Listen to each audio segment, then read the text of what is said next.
We know that terror groups are trying to infiltrate the refugee flow. I'm willing to take them at their word.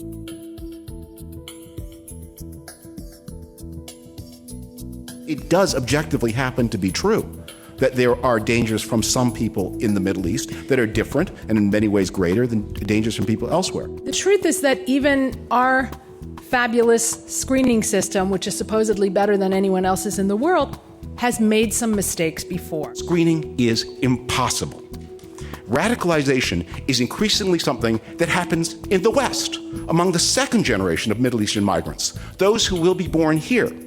It was people born in the West who carried out the Paris massacres, who murdered the editorial staff of Charlie Hebdo. It was a man born in Chicago, Illinois, who committed mass slaughter in San Bernardino. This population of Syrians is really different from some of the other refugee populations that we admit. Despite the posters that remind us that Albert Einstein was once a refugee, the social, economic, and cultural gap between the global South and the global North, between the Middle East and the Middle West, is extremely wide and very difficult to cross. They're not going to the zip codes that can afford it. They're going to the zip codes that have the lowest cost housing, already high unemployment rates, struggling schools, and these communities have no say. Mass resettlement isn't in the refugees' interests either, for one simple economic reason.